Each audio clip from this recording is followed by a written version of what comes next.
How does the leader of a nation just fall out of the sky? In a story like this, where information is tight and official narratives are all you get, we have to look deeper. We're going to analyze every angle to piece together what might have really happened. Okay, so let's start with what we know for sure. On May 19th, a helicopter carrying Iran's president Ebrahim Raisi, his foreign minister, and 7 others literally vanished. It went down in a super remote, mountainous part of the country. Now, the official story is that it was a tragic accident. Terrible weather, thick fog. But the real question, the one that analysts all over the world are asking is, was it really just an accident? So let's start there with the official story. This is the theory that it was all just a terrible, tragic accident. And you know what? On the surface, it actually makes a lot of sense. There's a decent amount of evidence to back this up. First off, the weather was genuinely awful. We're talking thick fog in a really treacherous mountain range. Then there's the helicopter itself. It was an old American Bell 212 from the 70s, and because of sanctions, getting parts to maintain a bird like that is next to impossible. And look, these things do happen. We all remember the horrible crash that killed Kobe Bryant back in 2020. So yeah, it could very well be a straightforward, if incredibly tragic, accident. But we're not just going to stop at the official story, right? A good analysis means you have to explore every single angle. To do that, we can use a really cool framework called game theory. It's all about looking at the players, their motives, and the potential outcomes. So let's lay out the 3 main theories for what could have happened. This pretty much leaves us with 3 possibilities.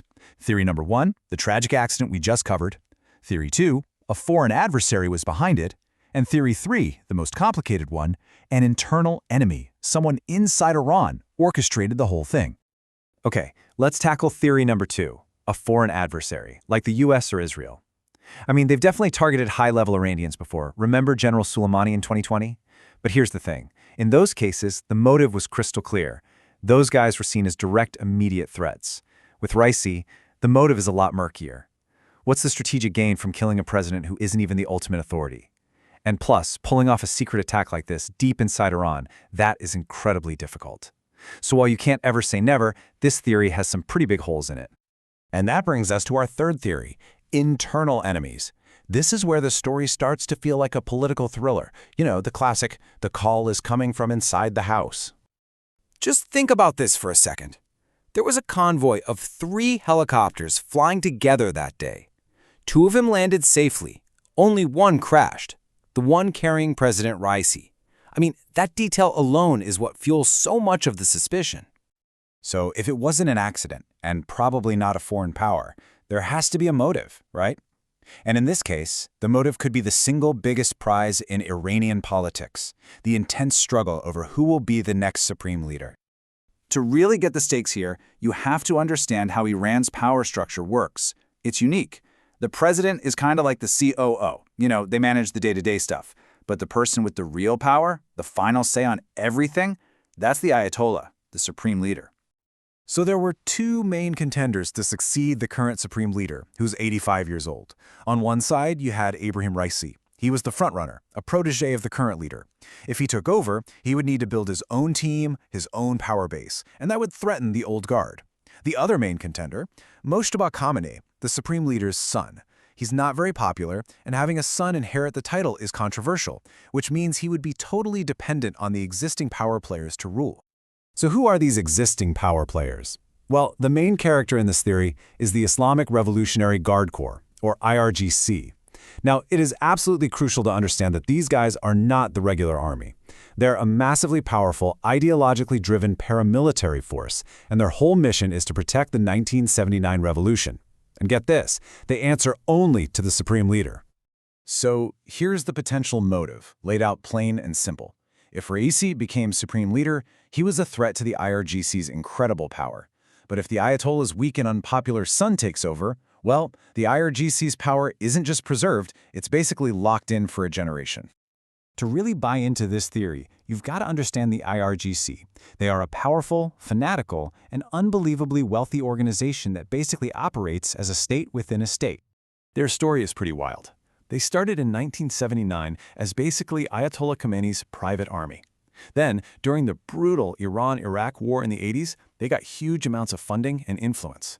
By the 2000s, they'd morphed into this massive economic empire. Today, they're the ones who crush protests at home and export Iran's revolution all over the Middle East. And when I say economic empire, I'm not kidding. Some estimates say the IRGC controls anywhere from 10 to a mind-blowing 50% of the entire Iranian economy. That's everything from construction to telecoms. This money is the foundation of their political power. But you've got to understand their mindset, too. The IRGC's DNA was formed during the 1979 U.S. Embassy takeover. They genuinely believe America is the great Satan. These aren't just soldiers, they're religious fanatics who are obsessed with revolution. And from their point of view, politicians like Raisi, who might suggest caution or avoiding an all-out war with the U.S. or Israel, are just cowards. The IRGC runs Iran's foreign policy through its network of proxies like Hezbollah and the Houthis, and they see any kind of compromise as a betrayal. Okay, so if this whole internal plot theory is true, what happens now? We can't know for sure what happened on that mountain, but we can look for clues. We can watch for signs that tell us which way the wind is blowing. And let's be really clear about this. If the IRGC was involved, this wasn't just about changing presidents. This would be a massive power shift. It would mean the hardline military class is fully taking the reins from the political class. So, what should we be looking for? Well, here's your checklist. Does the next president have deep ties to the IRGC, like the guy who's acting president right now? Does Iran suddenly speed up its nuclear program? Do their proxies in the region, like Hezbollah and the Houthis, get way more aggressive? Do we see even harsher crackdowns on protests inside Iran, or hear a lot more extreme rhetoric about preparing for total war? Any one of these would be a huge red flag. So ultimately, we're left with this question, and no easy answers. Was the death of President Raisi a tragic accident, a freak event in the fog, or was it a quiet, decisive move in a silent coup for the soul of Iran? We don't know for sure, but the signs we see in the coming months might just tell us the real story.